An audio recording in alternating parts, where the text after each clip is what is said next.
This video is brought to you by the Critical Language Service. Visit us on the web at www.criticallanguageservice.com. Ahlan wa sahlan. Welcome back.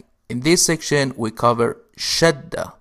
Shadda is little rounded W-shaped symbol that, when placed above a consonant, changes the consonant's pronunciation by doubling the length of the consonant's pronunciation.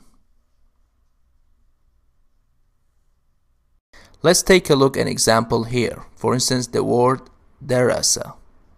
How we pronounce it when there is shadda on it. We pronounce it darasa.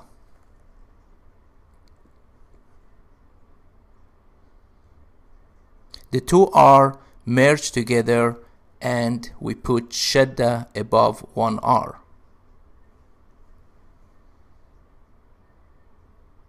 Like this.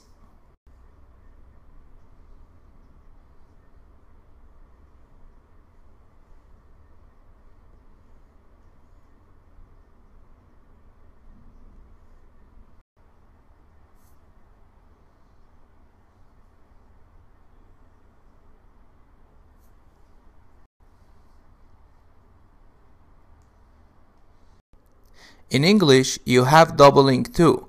An example of doubling in English would be little. If we wrote it with only one T, it would be pronounced as title.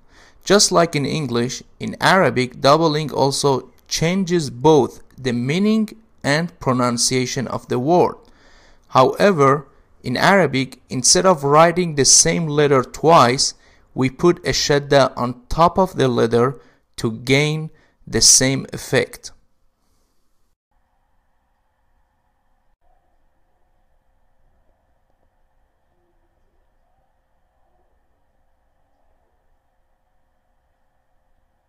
Now let's take a look at how shadda change the meaning. And the first word is studied.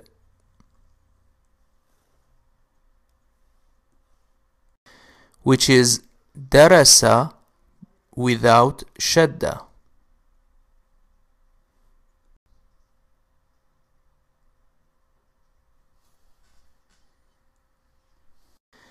The same word with shadda would be taught instead of studied.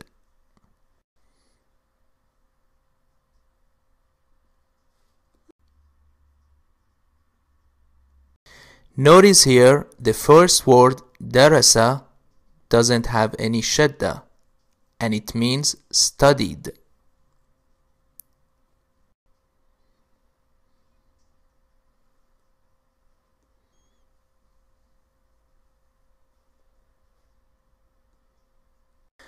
The second word darasa, you see shadda above the letter ra, and it changed the meaning of the word, which means taught. Darasa means taught. Key facts about shadda. The first consonant of a word can never be doubled, so you will never see a shadda on the first consonant. So if X is a consonant and it's the first letter of the word, you will never put shadda on it. You can see shadda on the middle letter of the word and on the final letter of the word.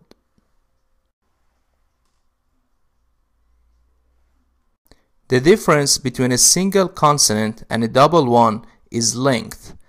A double consonant is pronounced for twice as long as a single consonant. For example, here the word tajidu, when we put shadda on dal, we pronounce it tajiddu. Tajidu, tajiddu. Some consonants are harder to pronounce when doubled than others. Easy doubled consonants are ra, za, ha, kha, jim, dal, tha. Some consonants which are difficult to pronounce are dal, ba, ta. All these consonants, when they're doubled, are difficult to pronounce. To identify the shadda in a word, you must listen for the stressed or emphasized syllable. The syllable with the shadda will always be stressed. For example, the word shabba. Can you identify which syllable has the stressed or shadda? I'm gonna pronounce it again. Shabba. Is it sha or ba? That's correct, it's ba. Another example is the word rajja'a. Rajja'a. So the shadda is on jim.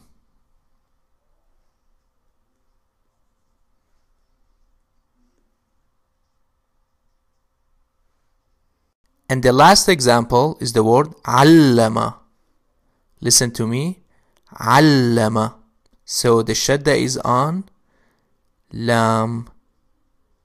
Allama. Distinguishing between wa and ya with shadda can be difficult, but with practice you will learn how to distinguish the difference. The first word is tazawwaja with shadda on waw. Listen how we pronounce it. Tazawwaja. Another word is tazawaja, which waw doesn't have shadda. So listen to me how pronounce the both words. Tazawwaja with shadda and tazawaja. You see, it might be a little difficult to distinguish between tazawwaja and tazawaja. The other example for the letter ya with shadda is rayyaha. Rayyaha. Other example for ya without shadda is the word rih. Rih. Listen to me how pronounce the both word with shadda and without shadda. Rayyaha, rayyaha, and rih. Now let's hear practicing the difference between shadda and long vowels. Now let's take a look at the word jawwaza with shadda. The shadda is on the letter waw. Jawwaza. Listen to the second word jawaza with long vowel. Jawaza. Another example is darrasa with shadda and ra. Darrasa versus daris. Daris with long vowel. When shadda comes in the middle of the word, it is always followed by a vowel. Therefore, sukun and shadda can never come together on the same consonant. For example, here you see if X is a consonant, we can't have shadda and sukun on that consonant.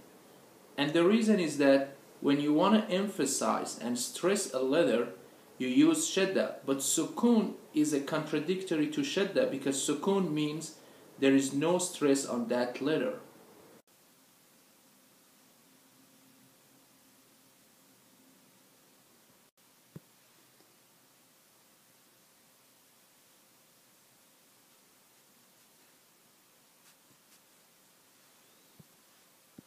Writing shadda. Shadda can be combined with other short vowel as well. Here, let's see how we combine shadda and fatha. If X is a consonant,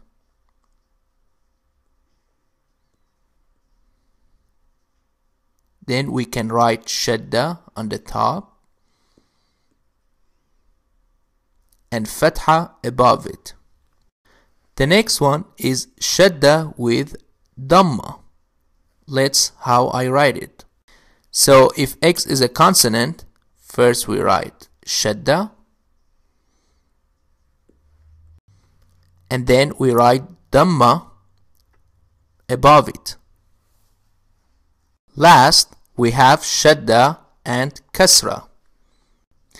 You can write shadda with kasra in two different forms, either like this. Here fatha comes above the letter but under shadda. Excuse me, I meant kasra. The second option is like this. Kasra is under the letter. Shadda is not written in most unvoweled text. When it appears in an unvoweled text, its purpose is to clarify the meaning of the word, as its meaning would be unclear without the shadda. An example we covered earlier is the word alama and allama. Allama.